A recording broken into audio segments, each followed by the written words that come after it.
बेटा अब हम अपने टॉपिक पे आते हैं, जो हमारा नेक्स्ट टॉपिक है ट्रेनिंग एंड डोपिंग का। उसका जो नेक्स्ट टॉपिक है वो है लिमरिंग डाउन। लिमरिंग डाउन, जैसे हमारा वार्मिंग अप चल रहा था, वार्म अप करना बॉडी को, इसी तरह लिमरिंग डाउन होता है, जिसको हम कूलिंग डाउन भी कहते हैं।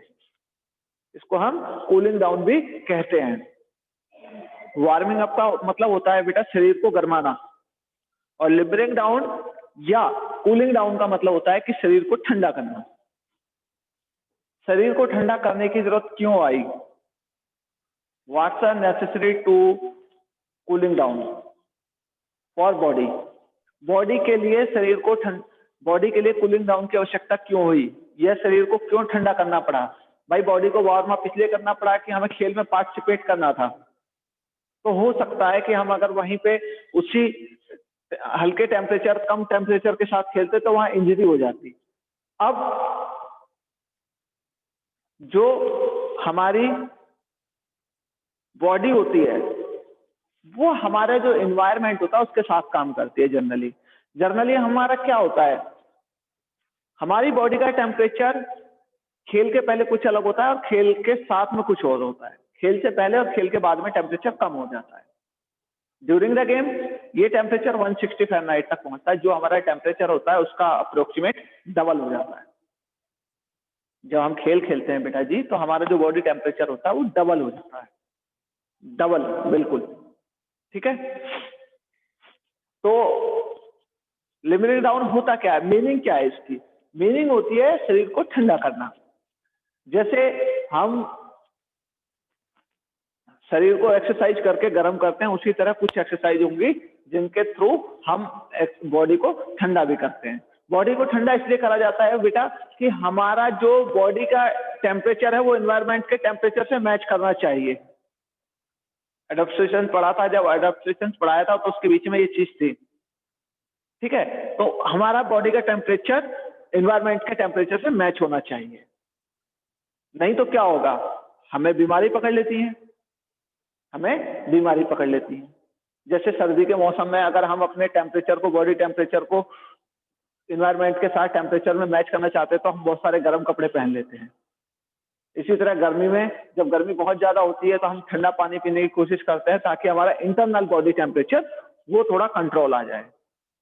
इसी तरह कूलिंग डाउन क्या होता है बेटा कि ड्यूरिंग द स्पोर्ट्स जो हमारा बॉडी टेम्परेचर होता है बहुत हाई चला जाता है, पर उसके बाद जब खेल समाप्त होने के बाद हमें वापस एक्सरसाइज के बाद हमें वापस उसी एनवायरनमेंट में आना पड़ता है। तो उसके लिए हमें बॉडी को ठंडा करना पड़ता है। बॉडी को ठंडा करना पड़ता है। तो इसके लिए इसे कहते हैं कूलिंग डाउन। जब हम बॉडी को ठंडा करते हैं डिफरेंट टाइप की एक्सरसाइज से, बहुत लाइट एक्सरसाइज होती है, बहुत हल्की एक्सरसाइज होती है जो बॉडी टेम्परेचर को नीचे लाने में हमारी हेल्प करती है, ठीक है। उसको कहा जाता है कूलिंग डाउन। जब हम अपने बॉडी टेम्परेचर को डाउन करते हैं, एनवायरनमेंट के साथ मिलाना होता है हमें, क्योंकि जो खेलते हैं उसमें टेम्परेचर कुछ और होता है, पर जब हम वापस अपनी स्थिति में आते हैं, नहीं तो ऐसा होगा कि हमारा बॉडी का टेम्परेचर बहुत हाई रहेगा और हम बैठेंगे या कुछ करेंगे तो उसमें हमारी मसल्स को काम करने में परेशानी हो सकती है। परेशानी हो ही जाती है क्योंकि हमारा बॉडी का टेम्परेचर कुछ और चलता रहता है। अगर हम उस टेम्परेचर को डाउन नहीं करेंगे तो जनरली एसी क्यों लगाई जाती है? जो टेम्परेचर होता है उसको मैनेज करने के लिए। आप अपनी मर्जी से उसको टेम्परेचर को डाउन कर लेते हो। बाहर अगर 40 है तो आप अपने रूम का क्या करते हो, उसको डाउन कर करके 20, 22, 25 तक लाते हो। यही तो होता है। सेम कूलिंग डाउन की प्रोसेसिंग है कि जो बॉडी का टेम्परेचर था जो बहुत ज्यादा बढ़ चुका है, हमें गर्मी इसीलिए तो लगती है, फिर वो इसी तरह हमारी बॉडी के अंदर जब टेम्परेचर ज्यादा रहेगा तो बॉडी में हीटिंग होती रहेगी। हीटिंग होने से मसल्स ओवर रिएक्ट करती रहेंगी। उन मसल्स का ओवर रिएक्शन रोकने के लिए हमें कूलिंग डाउन करनी पड़ती है, बॉडी को ठंडा करना पड़ता है, ठीक है। ये तो हो गई इसकी मीनिंग।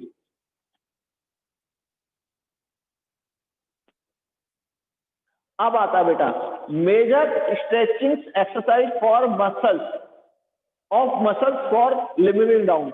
लिमरिंग डाउन के लिए या कूलिंग डाउन के लिए मसल्स के खिंचाव वाली कौन कौन सी, ऐसी कौन कौन सी इनसे मसल्स में खिंचाव आता है? मैंने बताया था मसल्स ओवर रिएक्ट करने लगती हैं। मसल्स ओवर रिएक्ट करने लगती हैं क्योंकि वो फैलाव की स्थिति में होती हैं, ठीक है। तो ऐसी कुछ एक्सरसाइज जिनसे हम अपनी मसल्स को वापस कंस्ट्रक्शन कर सकते हैं, उनको खिंचाव की स्थिति से वापस ला सकते हैं, संकुचन की स्थिति में ला सकते हैं। उनको कंस्ट्रक्ट करना होता है हमें, क्योंकि वो बहुत ज्यादा फैलाव की स्थिति में होती हैं, तो उनको वापस हमें लाना होता है। तो पहले होती है हैमस्ट्रिंग, हैमस्ट्रिंग्स होती है। हैमस्ट्रिंग्स क्या होती है? हैमस्ट्रिंग हमारी जो लेग की जो जांग होती है बेटा, जांग का जो पोर्शन होता है हिप से लेके जो नी तक का पोर्शन होता है, ये हैमस्ट्रिंग कहलाता है। इस पार्ट को हैमस्ट्रिंग कहलाते हैं। सबसे ज्यादा इसका रोल होता है, जो थाइस कहते हैं ना, पैर की थाइस कहते हैं, इसका सबसे ज्यादा रोल होता है, हैमस्ट्रिंग कहते हैं। कभी भी आप देखेंगे इंजरी जो होती है ना, तो इसी में खिंचाव आता है। जब दौड़ते भागते हैं हम, तो सबसे ज्यादा जो प्रॉब्लम होती है हैमस्ट्रिंग की होती है, हैमस्ट्रिंग में खिंचाव आने की होती है। तो हमें इसको मैनेज करना आना चाहिए, क्योंकि ओवर रिएक्ट होगा, मसल्स इसकी सबसे ज्यादा फैलती है, सबसे ज्यादा फैली हुई होंगी, तो वो प्रॉब्लम क्रिएट करेंगी। तो सबसे पहले हमें हैमस्ट्रिंग करनी होती है। तो इसके लिए क्या करते हैं हम कि लेट जाते हैं जमीन पे और अपने लेग को ऊपर उठाते हैं और उसको पकड़ के खींचते हैं, इस तरह से जांग के पास से हाथ लगा के इसको खींचते हैं। इसको हैमस्ट्रिंग करने कहते हैं। तो खींचते हैं इसको, ठीक है, इसको खींचा जाता है। जितना हम खींचेंगे उतना ही अच्छा रहेगा, क्योंकि ये खिंचाव वाली एक्सरसाइज होती है। इनको खिंचाव करने से हमारी जो मसल्स फैली हुई होती हैं, एक्सटेंशन हुआ होता है उनका, वो जल्दी से कंस्ट्रक्शन में तब्दील हो जाता है। तो इस तरह से हम मसल्स को खींचते हैं। पहली हो गई हैमस्ट्रिंग। दूसरी होती है चेस्ट की। चेस्ट के लिए क्या करते हैं, हमें ये चेस्ट की एक्सरसाइज करनी होगी। तो आप देखेंगे ये दोनों हाथों को मुझे पीछे रखना है, ठीक है, और इसको पीछे की तरफ खींचना है, इस तरह से खींचना है। इस तरह से खींचा मैंने इसको, और साथ के साथ पीछे हाथों को खींचते हुए जो मेरी ये चिन है, आप देख पा रहे हैं मेरी जो चिन है, मुझे इसको ऊपर उठाना है और हाथों को पीछे खींचना है। चिन को ऊपर ले आना है और हाथों को पीछे की तरफ खींचना है। ये होती है चेस्ट के लिए। फिर होती है ग्लूट्स। ग्लूट्स क्या होती है? ग्लूट्स ये होती है बेटा, जैसे लेग होती है, तो एक लेग को दूसरे के पैरेलल, अपोजिट वाली को, जैसे लेफ्ट लेग के ऊपर उठाई और इसमें राइट को हम इससे क्रॉस करते हैं। आपने देखा होगा लेटकर पैरों को एक दूसरे के क्रॉस ले आया जाता है। जब एक्सरसाइज करते हैं तो हम लेट गए और ये वाली जैसे लेग है, इसके ऊपर से इसको क्रॉस करते हैं, हम बहुत ज्यादा तरीके से खींचते हैं, वो क्वाड्स कहलाती है। इसके बाद सॉरी ग्लूट्स होती है। उसके बाद क्वाड्रिसेप्स होती है। क्वाड्रिसेप्स में क्या होता है कि हम अपनी जो मसल्स है, क्वाड्रिसेप्स में ग्लूट्स के जस्ट अपोजिट हम पैरों को नीचे की तरफ खींचते हैं, घुटनों की तरफ नीचे खींचते हैं और फिर इसको फैलाव करते हैं। अपनी थाइस को नीचे की तरफ दबाते हैं, पुश करते हैं और फिर इसको और तेज खींचते हैं। लेग डाउन और राइट साइड, मतलब लेग को ले जाके डाउन कराना, इस तरह से, इस तरह खींचना, ठीक है। और उसके बाद ट्राइसेप्स, ट्राइसेप्स और शोल्डर, ठीक है। ये क्या होता है, इस तरह से ले जाना, यहां रखना, हाथों को यहां रख लीजिए और इस तरह से उठाइए, मतलब शोल्डर से जो भी रिलेटेड हो, जहां पे आपको खिंचाव महसूस हो। ये भी हो सकता है इसके लिए जो ताड़ासन मुद्रा होती है, इस तरह से भी हो सकता है, या फिर अपने थम्स को यहाँ उठा के इस तरह से अप करने की, ये भी एक एक्सरसाइज हो सकती है जो शोल्डर्स के लिए होती है, जो शोल्डर्स के लिए होती है। बेसिकली शोल्डर्स में खिंचाव आना चाहिए। कुल मिलाकर ऐसा कहने का मतलब है, जब आप इस तरह की एक्सरसाइज करोगे तो आपके बॉडी में हल्का सा खिंचाव आपको महसूस होना ही चाहिए। ये होती है कुछ कूलिंग डाउन एक्सरसाइज। अब हम आते हैं इंपॉर्टेंस पे। जब हमने मसल्स कर ली तो अब हमें क्या जरूरत हुई, कूलिंग डाउन की क्या जरूरत महसूस हुई? तो सबसे पहले उसने बताया कि बॉडी टेम्परेचर बिकेम नॉर्मल। ये कुछ इंपॉर्टेंस है, राइट डाउन करते रहिएगा साथ साथ। Body temperature became normal, body का जो टेम्परेचर होता है वो नॉर्मल हो जाता है। क्या होता है? बॉडी का जो टेम्परेचर होता है वो नॉर्मल हो जाता है। जब हम कूलिंग डाउन करते हैं तो उससे जो हमारा टेम्परेचर हाई चला गया होता है, जो 160 तक चला जाता है, जब हम कूलिंग डाउन को प्रोसेसिंग में लाते हैं तो उसकी हेल्प से हमारा जो बॉडी का टेम्परेचर होता है वो कम होना शुरू हो जाता है और धीरे धीरे आहिस्ता आहिस्ता वो क्या होता है, नॉर्मल हो जाता है, ठीक है। दूसरा है proper removal of waste product, removal of waste product. क्या वेस्ट प्रोडक्ट होते हैं? लैक्टिक एसिड जैसे प्रोडक्ट हमारी बॉडी के अंदर बनते हैं। जब केमिकल रिएक्शन होता है तो बहुत सारे ऐसे प्रोडक्ट बनते हैं। बेटा एक बात बताइए, आप जैसे खाना खाते हैं, खाना खाने के बाद आप थोड़ा सा टहलेंगे, डाइजेशन करेंगे तो ठीक है, ठीक है, क्योंकि उस समय मेटाबॉलिज्म की प्रोसेसिंग हमारी बॉडी के अंदर चलती रहती है। अगर हम खाना खा के सीधे बेड पे लेट जाते हैं तो कभी कभी हमें वॉमिटिंग आने जैसा महसूस होता है कि नहीं? वॉमिटिंग होती है, पेट में पेन हो जाता है, ये इस तरह की रिएक्शंस होते हैं हमारी बॉडी के अंदर। ऐसा क्यों होता है? ऐसा इसलिए होता है बेटा कि हमने जो खाया हमने उसको डाइजेस्ट करने के लिए कुछ किया नहीं, हमने उसको डाइजेस्ट कर नहीं पाए, ठीक है, हमें उसको डाइजेस्ट करना ही था, हम उसको डाइजेस्ट नहीं कर पाए, ठीक है। तो इसी तरह हमारी बॉडी के अंदर बहुत सारे केमिकल रिएक्शंस होते रहते हैं, जिसमें लैक्टिक एसिड जो होता है मेन होता है। इनका बॉडी के बाहर आना बहुत ज्यादा आवश्यकता होता है। ये टिश्यूज को नुकसान पहुंचा सकता है, बॉडी को नुकसान पहुंचा सकती है ये चीजें। तो इसके लिए हम जैसे कूलिंग डाउन वगैरह करते हैं उस समय तो कुछ हमें स्वेटिंग होती है, थोड़ी बहुत हल्की फुल्की एक्सरसाइज से, तो ये वेस्ट प्रोडक्ट जो होते हैं वो हमारे बॉडी के बाहर आने लगते हैं। क्योंकि हम जानते हैं कि वेस्ट प्रोडक्ट का हमारी बॉडी के अंदर आ जाना ये हमारी बॉडी को नुकसान पहुंचा सकता है। जब हम खेलते हैं तो उस समय बहुत सारी केमिकल रिएक्शंस होते होंगे हमारी बॉडी के अंदर, तो वो भी लिमरिंग डाउन के टाइम बाहर आ जाते हैं।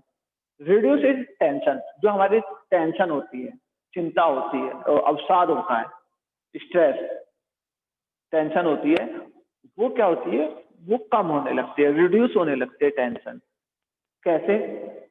कि बेटा हम जब एक्सरसाइज में रहते हैं तो हमारे माइंड से निकल जाता है, जब लिमिंग डाउन करते हैं, कि हमारी बॉडी के अंदर क्या चल रहा है क्या नहीं चल रहा है। हम अपनी बॉडी को लेकर बहुत ज्यादा कॉशियस रहते हैं, पर जब हम इस तरह की एक्सरसाइज में इन्वॉल्व होते हैं कूलिंग डाउन में, तो टेंशन कहीं ना कहीं खत्म हो जाती है। Reduce the chance of dizziness और फैंटिंग। डेजीनेस और फैंटिंग किसे कहते हैं? डेजीनिंग का मतलब होता है, डेजीनिंग का मतलब चक्कर आना, और फैंटिंग का मतलब मूर्छित हो जाना, ठीक है। तो ये क्या होता है कि हम जब एक्सरसाइज वगैरह करते हैं तो उस समय हमारी बॉडी में जो कूलिंग डाउन के लिए करते हैं, तो मैंने आपको क्या बताया, हमारे जो मसल्स होते हैं बहुत ज्यादा एक्टिव होते हैं, बहुत ज्यादा एक्टिव होते हैं। जब हम एक्सरसाइज वगैरह करते रहते हैं, खेलते रहते हैं, तो बहुत ज्यादा मसल्स एक्टिव होते हैं और ब्लड सर्कुलेशन भी बहुत तेजी से चलता रहता है, बहुत तेजी से चलता रहता है, ठीक है। पर होता क्या है, हम एकदम बैठ गए, हम एकदम बैठ गए, एक्सरसाइज वगैरह नहीं करी और हम एकदम से बैठ गए। हम एकदम से बैठ गए तो क्या हुआ, जो ब्लड सर्कुलेशन था वो तो फ्लो में होना चालू हो जाएगा, पर बॉडी उसको एडजस्ट नहीं कर पाएगी एकदम से, क्योंकि मसल्स वो रिलैक्स हो गए, एकदम से वो रिलैक्स मोड पे चले गए, तो वो कहीं ना कहीं चक्कर आने का कारण बनता है। फेंटिंग होती है या डाइजिंग्स होती है, डिजिंग्स होती है, तो इस तरह की प्रॉब्लम फेस करनी होती है। Next topic, supply of oxygen. Oxygen की जो सप्लाई होती है वो कंटिन्यू बनी रहती है। ऑक्सीजन की सप्लाई, देखो जब हम खेलते रहते हैं तो हमारे सांस भी बहुत तेजी से आता है, बहुत उसमें गर्माहट भी होती है, वो गर्म भी हो जाता है, हमारी जो ब्रीथिंग होती है वो हीट मारने लगती है उस समय।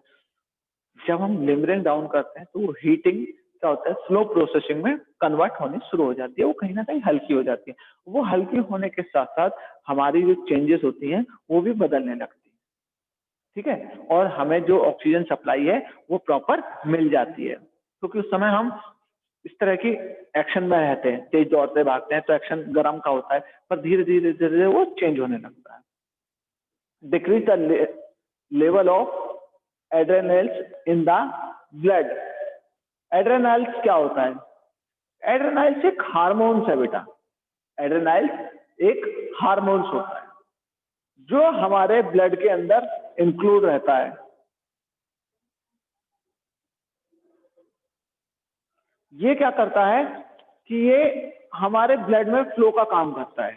एड्रेनाइल जो होता है ये फ्लो का काम करता है, इसमें फ्लो बनता है। जो हमारा ब्लड होता है वो दौड़ते समय भागते समय बहुत तेजी से मूव करता है, तो एड्रेनाइल जो हार्मोन्स होता है ये उस समय काम करता है। ये स्पीड को बढ़ाने में काम करता है। एड्रेनल्स का क्या काम है कि जो स्पीड का फ्लो है, स्पीड बनी हुई है, उसमें ये तेजी से हार्मोन्स भागता है जिससे हमारी स्पीड आती है। एड्रेनल्स का काम यह है कि जो हार्मोन्स है वो अब जब हम भागते हैं तो ये हमारी हेल्प करता है तेज दौड़ने में। पर जब हम रुक जाते हैं, जब हम एक्सरसाइज अपनी खत्म कर लेते हैं, तो उस समय ये फ्लो में रहता है। पर हमें क्या करना है, इसके फ्लो को रोकना होता है। तो इसके फ्लो को रोकने के लिए हमें क्या करना होता है, जब हम कूलिंग डाउन करते हैं तो धीरे धीरे फ्लो में कम होने लगता है इसका फ्लो फिर कम हो जाता है। Muscles do not remain stiff. कहता है कि मसल्स जो होती है वो कठोर नहीं हो पाती। मसल्स जो होती है स्टिफ, कठोर नहीं रह पाती हैं। जब हम एक्सरसाइज करते हैं तो वो हमारी जो मसल्स होती है वो सॉफ्ट होनी शुरू हो जाती है। सॉफ्ट का मतलब क्या है, फ्लेक्सिबल होनी शुरू हो जाती हैं। अगर वो मसल्स कठोर रह जाएंगी तो उसमें क्या होगा, उसमें चांसेस रहेगा क्रैक्स आने का, क्रम्स आने का, मसल्स में क्रम्स पड़ने के चांसेस बहुत ज्यादा रहेंगे। मसल्स में क्रैम्प्स आ जाएंगे और वो कहीं ना कहीं टूटना चालू हो जाएगी उस समय। तो पर ये क्या कहता है कि ये कहता है कि अगर हम एक्सरसाइज करते हैं तो जो हमारी मसल्स है वो कठोर नहीं रह पाएगी, वो कैसी हो जाएगी, सॉफ्ट होने लगेगी। और जब मसल सॉफ्ट हो जाएंगी तो हम अपने पोजीशन में आ जाएंगे। Heart rate reduce return to initial stage. Heart rate क्या कह रहा है, heart rate return to initial stage. जो हमारी हृदय गति होती है ड्यूरिंग द स्पोर्ट्स, अलग देखो 2-3 चीजें होती हैं जो चेंज हो जाती है स्पोर्ट्स के टाइम में। आपकी ब्रीथिंग कैपेबिलिटीज, आपका बॉडी टेम्परेचर, आपकी नर्व्स जिसे नर्व इम्पल्स कहा जाता है, नब्ज जिसे नब्ज कहते हैं, नाड़ी भी तेज तेज भागती है ना आपकी, और एक हृदय गति जिसे हार्ट रेट कहते हैं, हृदय गति वो भी तेज हो जाती है। ठीक है, वो भी तेज हो जाती है, बहुत तेजी से काम करते हैं जब आप स्पोर्ट्स करते हैं या कोई भी गेम करते हैं। पर क्या होता है, जब जैसे जैसे आप कूलिंग डाउन करते हैं तो वो वापस आपके फ्लो में आने लगती है, धीरे धीरे वो फ्लो में आने लगती है। और वो धीरे धीरे फिर अपनी पहली वाली इनिशियल स्टेज, प्रारंभिक स्टेज, जो उसकी प्रारंभिक स्थिति होती है उस स्थिति में वो आ जाती है, वो प्रारंभिक स्थिति में आ जाती है, अपनी पहली वाली स्टेज में आ जाती है। ठीक है,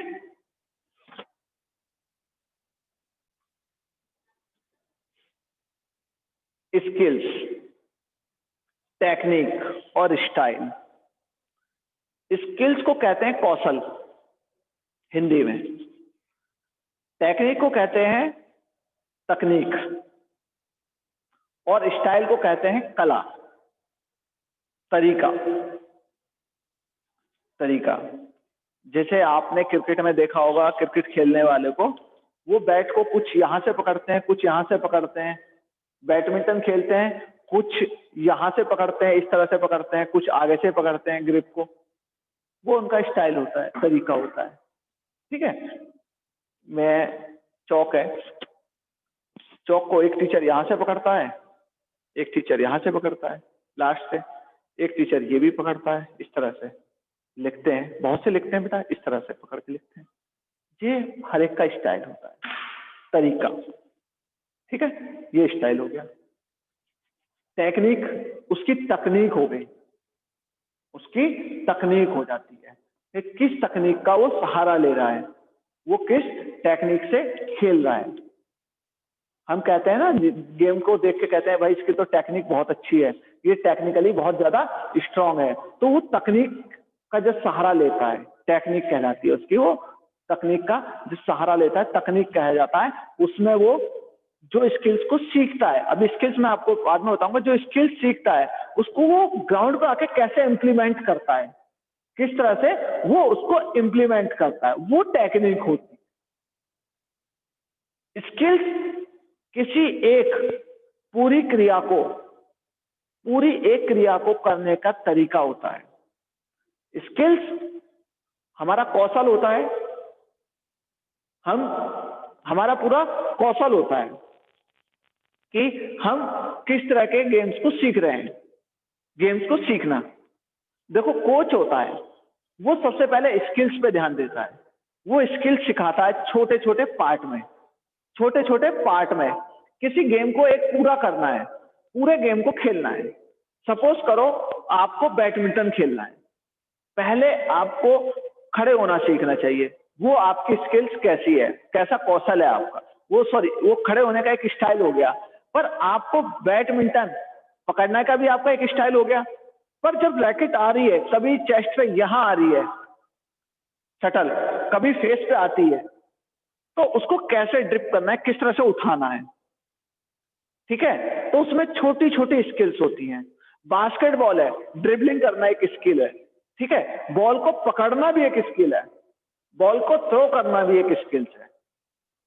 छोटे छोटे पार्ट में जब किसी क्रिया को पूर्ण उद्देश्य के लिए किया जाता है, उद्देश्य पूर्ति के लिए किया जाता है, जब किसी क्रिया को पूर्ण उद्देश्य की पूर्ति के लिए किया जाता है, उद्देश्य को पूर्ण करने के लिए करा जाता है, तो वो स्किल्स कहलाती है।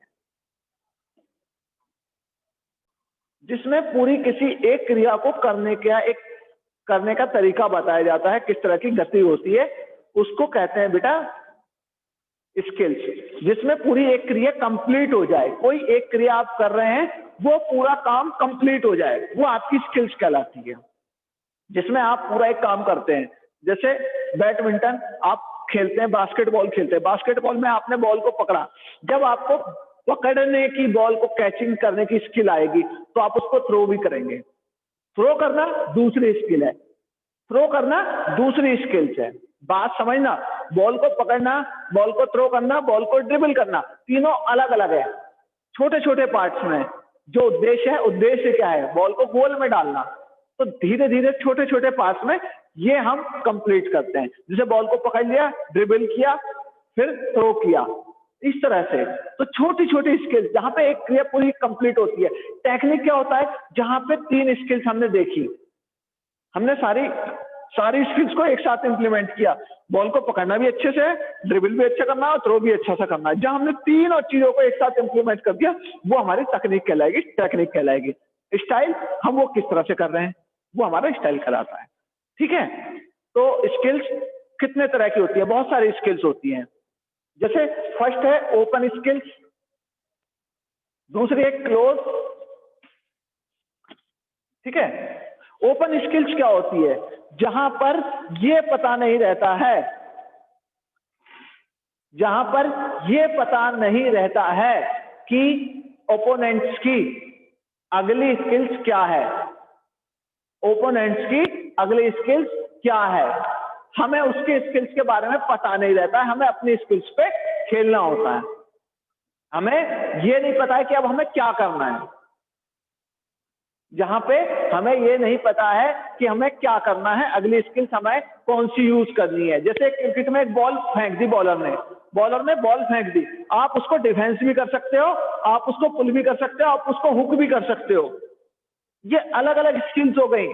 तो वहां पे आपको पता नहीं था कि आपको करना क्या है, बस जब बॉल आई एकदम से इमीडिएटली रिएक्शन देना होता है, उस स्किल्स में इमीडिएटली रिएक्शन देना होता है। आगे से किसी ने स्मैश मारा, बैडमिंटन में स्मैश मारा, तो आपको ये नहीं पता है कि आपको कैसे उठाना है, बस आपको ये पता है कि उठाना है, तो आपको इमीडिएटली अपनी कोई ना स्किल्स उसमें दिखानी पड़ेगी। क्लोज स्किल्स वो होती हैं जहां आपको पता है कि अगली चीज मेरे को कैसे करनी है, अगली स्किल्स मुझे कैसे दिखानी है, ठीक है। अगली स्किल्स मुझे कैसी दिखानी है, वहां पे मुझे ये नहीं पता है कि वहां पे मुझे पता है कि मुझे क्या से करना है। जैसे 100 मीटर का स्टार्ट लेना है, 200 का लेना है, 400 का लेना है, मैं बैठ गया, ट्रिगर दबा, मैं दौड़ने लगा, तो मुझे नॉलेज है मेरे को किस तरह की स्किल्स चाहिए। उसके बाद सिंपल है, उसके बाद कॉम्प्लेक्स। सिंपल स्किल्स वो होती है बेटा जी कि जहां पर सिंपल में मेरे बहुत ज्यादा बॉडी पार्ट्स को एक साथ कोऑर्डिनेशन करने की जरूरत नहीं होती है। आप समझने की कोशिश करो, सिंपल स्किल्स वैसे ही है कि कोई चीज आई, मैंने उसको सिंपल तरीके से प्ले कर दिया, खेल दिया, वहां मुझे बहुत ज्यादा कोऑर्डिनेशन नहीं करना अपनी बॉडी के साथ, वो कपलिंग एबिलिटी होती है। नेक्स्ट टाइम मैं आपको पढ़ाऊंगा जब आएगा।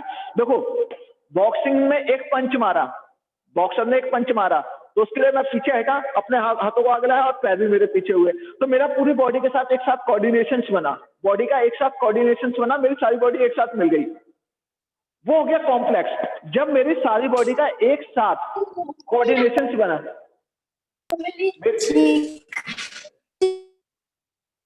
जब मेरी बॉडी का पूरी का एक साथ कोऑर्डिनेशन से बन गया तो वो मेरी कॉम्प्लेक्स एबिलिटी कहलाई। पर जहां मैंने सिंपल तरीके से, मुझे नीड नहीं है, ठीक है, जैसे बॉलर ने, किसी ने मेरे पास बॉल को फेंका और मैंने एक हाथ से पकड़ लिया बहुत आराम से, इजीली उस काम को मैंने कर दिया, मुझे ज्यादा कोऑर्डिनेशन करने की जरूरत नहीं है। जैसे बैट्समैन ने बॉल को मारा और मैं यहाँ खड़ा हूँ, मेरे को यहीं खड़े खड़े मेरे को कैच मिल गई, इस तरह ना मुझे भागना पड़ा ना दौड़ना पड़ा कहीं, और मैंने बॉल को पकड़ लिया। पर जब मैं उसके लिए दौड़ा और भागा तो वो मेरी कॉम्प्लेक्स रह जाएगी। समझिए, कैच को सीधे सीधे पकड़ लिया, खड़े खड़े, ना पैर का मूवमेंट हुआ ना हाथ का, बस हाथ ऐसे करे और पकड़ लिया। पर जहां मैंने हाथ, आंखों को भी देखा और बॉलों को तिरछा हुआ, गिरा, इस तरह में, फिर मेरे लिए वो कॉम्प्लेक्स हो जाएगी। Gross skills,